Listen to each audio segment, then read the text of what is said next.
네, 내년도 정부 예산안이 총 지출 677조 원 규모로 편성이 된 가운데 여성가족부 예산은 1조 8,163억 원이고 양육비 선지급제가 도입이 된다고 하는데 오늘은 이 소식 자세히 알아보도록 하겠습니다.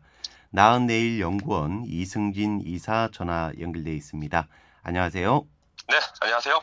자, 먼저 이 2025년 이 내년도 정부 예산안이 확정이 됐다고 하는데 먼저 그 내용부터 좀 알아볼까요?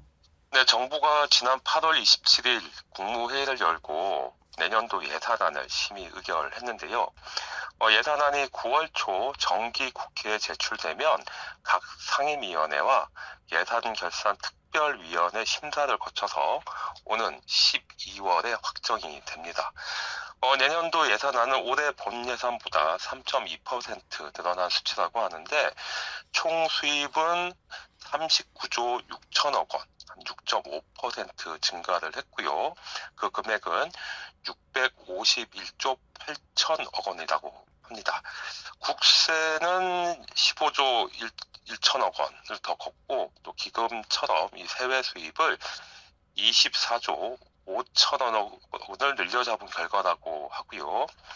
총 지출은 20조 8천억 원 늘어난 677조 4천억 원으로 편성됐다고 합니다. 자, 이 윤석열 정부는 건전 재정을 지향한다면서 이 수입과 지출 규모를 대폭 축소를 하고 있는데 내년도 예산안은 좀 어떤가요? 윤석열 정부가 출범한 2022년 예산, 그때 예산이 604조 4천억 원이었거든요. 그때 예산과 비교하면 2025년도 예산은 12.1% 정도 늘어난 규모인데요. 이 총지출 개념이라는 게 도입된 2005년 이후로 역대 정부 가운데 임기 첫 3년간 가장 낮은 증가율을 기록한 것으로 나타났고, 반면에 이제 국가 채무는 1196조 원에서 1277조 원으로 81조 원이 늘어난다고 합니다. 자, 이 윤석열 정부는 건전 재정 기조와 함께 또 민생을 강조하고 있는데 이 부분은 좀 어떤가요? 네, 예산안을 총괄하는 기획재정부가 이번에도 민생에 최우선 비중을 뒀다 이렇게 강조를 했는데 이 4대 키워드로 약자 복지, 경제 활력, 체질 개선, 또 안전사회, 글로벌, 중추 외교 등을 제시했고요. 윤석열 대통령은 국무회의에서 지난 정부가 5년 동안 400조 원 이상의 국가 채무를 늘렸고 재정 부담이 크게 늘면서 현 정부가 일하기 어렵게 만들었다 이렇게 지적을 했습니다만 코로나19 상황에서 세계 각국이 정부 부채를 늘려 이 재난지원금과 같은 민생 예산을 지급해서 챙겨왔는데 오히려 윤석열 정부 경우에는 이 부자 감세를 통해서 정부 세입을 줄인 것이 상대적으로 가장 큰 문제라고 할 수 있겠습니다. 자, 그리고 이 현 정부 들어서 폐지 논란이 이어지고 있는 여성가족부도 이 내년도 예산안을 편성하면서 좀 눈길을 끌고 있는데 어떤가요? 네, 말씀처럼 이제 폐지될 것처럼 이야기되던 이 여성가족부의 경우 내년도 예산안이 1조 8,163억 원을 편성했고요. 이는 올해보다 5.4% 증가된 액수입니다. 예산안은 돌봄 지원과 일자리 지원처럼 이 저출생 극복과 또 취약가정, 또 위기가족과 또 청소년 보호, 또 폭력 피해 예방, 또 피해자 지원 등 약자 복지 강화에 초점을 맞춘 것으로 보입니다. 자, 그러면 이 여성가족부의 주요 예산안 이거 어떻게 되는지 좀 알아보죠. 네, 먼저 이 서비스 이용 가정의 양육 부담을 줄이기 위해서 이 아이돌봄 서비스 지원을 확대한다고 하는데요. 아이돌봄 서비스는 이 취업 부모 가정의 만 12세 이하 자녀들 대상으로 정부가 제공하는 일종의 보육 서비스입니다. 2012년에 제정된 이 아이돌봄 지원법에 근거해서 돌봄 대상의 연령과 또 돌봄 시간에 따라 시간제와 종일제, 또 특별 서비스 등으로 나누어 제공되는데요. 시간제 같은 경우에는 만 3개월 이상, 만 12세 이하 아동을 필요한 시간만큼 돌보는 서비스고, 연간 600시간, 하루 2시간 이상 이용할 수 있고요. 종일제 같은 경우에는 만 3개월 이상, 만 24개월 이하 영아를 하루 종일 돌보는 서비스인데, 이거는 월간 200시간, 하루 6시간 이상 이용할 수 있는 서비스입니다.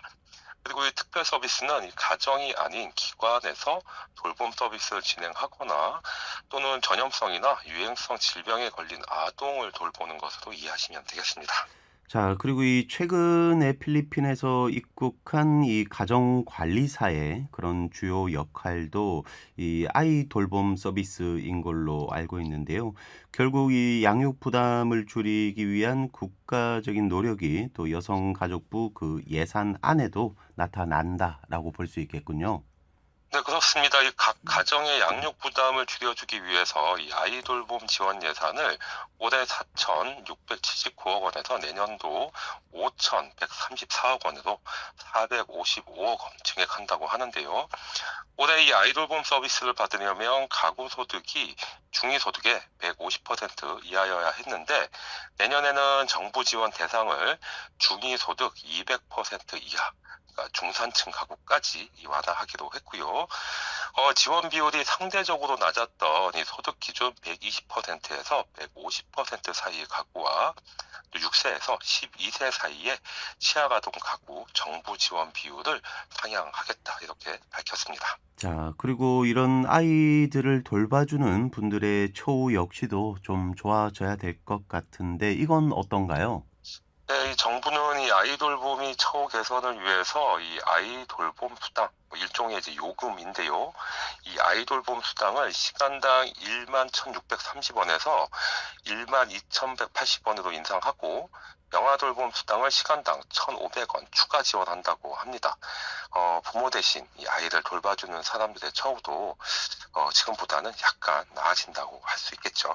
자, 그리고 이 경력 단절 여성들의 일자리도 지금 항상 주목을 받고 있는데요. 이 문제 같은 경우는 좀 어떻게 대응을 해 나가겠다고 하나요?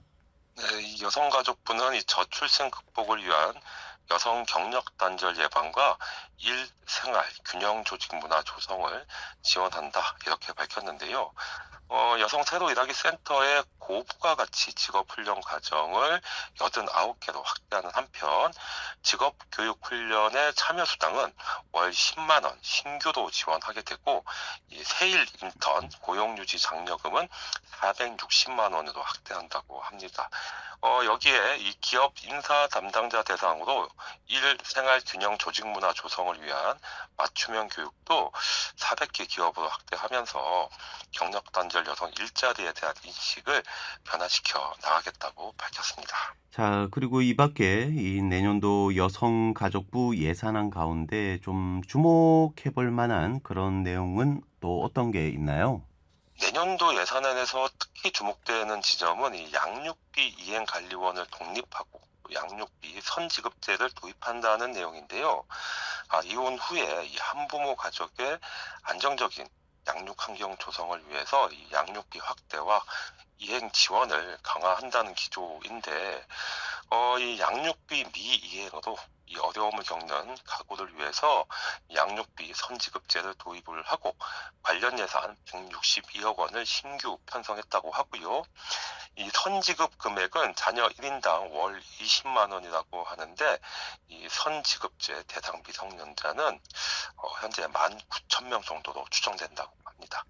여기에 올해 9월에 독립해서 법인화되는 양육비 이행관리원이라는 곳은 인력을 9명 더 확충하는 등 기능을 강화한다고 하니까 이혼 후 이 경제적 어려움을 겪고 있는 분들에게 조금이나마 도움이 될 것으로 전망됩니다. 자, 그러면 이 현재 양육비를 이행해야 할 금액은 뭐 얼마나 누적이 돼 있나요?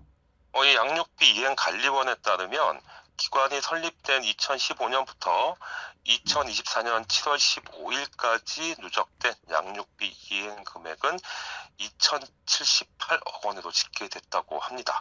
이 미성년 자녀의 양육비 청구와 또 이행 확보를 지원하는 양육비 이행 관리원은 한국건강가정진흥원 내부 조직으로 운영되어 왔는데요. 이 양육비 이행 관리원의 이 양육비 이행 금액은 2015년 25억 원에서 2021년에는 1112억 원, 2023년에는 1772억 원 등 매년 늘어나고 있는 상황입니다. 자, 이 결국은 양육비를 보내줘야 하는데 보내주지 않는 그런 전 배우자에 대한 조치가 그 핵심이 좀 되겠군요.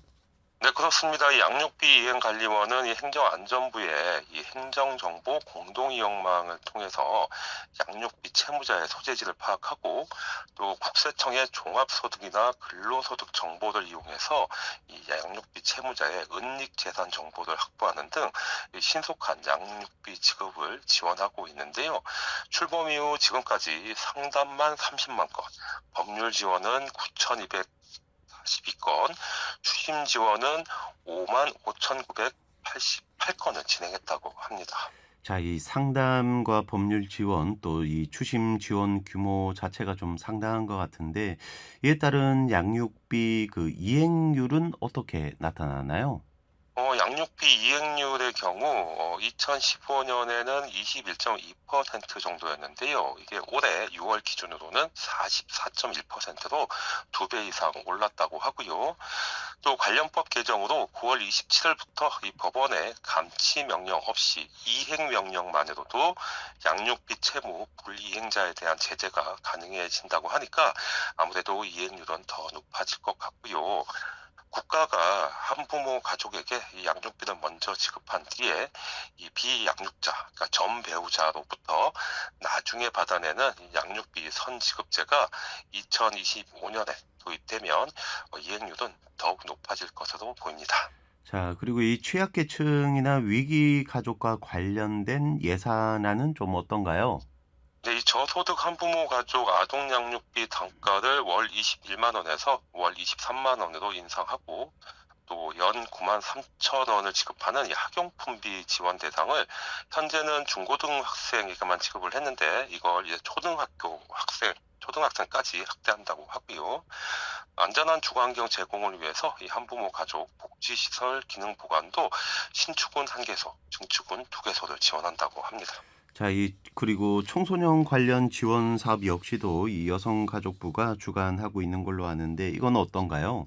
우선 위기 취약 청소년을 위한 이 맞춤형 특화 지원 예산의 경우 이 청소년 쉼터 등을 퇴소한 이 가정박 청소년, 쉽게 말씀드리면 가출 청소년이라고 할 수 있겠죠. 네. 이 가출 청소년을 이제 가정박 청소년이라고 하는데 이 자립 지원 수당을 확대한다고 하고요. 또 쉼터 등을 퇴소한 가정박 청소년 이 자립 지원 수당 예산을 올해보다 5억 8천만 원 늘려서 12억 2,200만 원으로 편성하고 440명에게 월 50만 원씩 지급하기로 했습니다. 그리고 이 여성 청소년 생리용품의 지원 단가는 월 14,000원으로 인상하고요. 인구 감소 지역 청소년의 건강한 성장을 지원하기 위해서 지역 특색에 맞는 자기주도 활동 프로그램 운영과 특화 사업을 신규로 추진한다고 합니다. 자, 그리고 요즘 뭐 울산도 그렇지만 이 딥페이크 영상이 또 사회적인 문제로 부각이 되고 있는데 이 문제는 좀 어떻게 대응을 해 나갈 계획인가요? 네, 말씀처럼 이 책은 이 사회 문제로 떠오른 딥페이크처럼 이 디지털 성범죄 그리고 교제 폭력 피해자를 보호하는 시설을 증설하기도 했고요. 또 관련 예산도 늘리겠다고 하는데 이 미성년 성폭력 피해자의 안정적 자립 지원을 위해서 이 보호시설 퇴소 자립 지원 지원금을 1,000만 원으로 확대하고 월 50만 원씩 5년 동안 퇴소 자립 지원 수당을 신설한다고 합니다.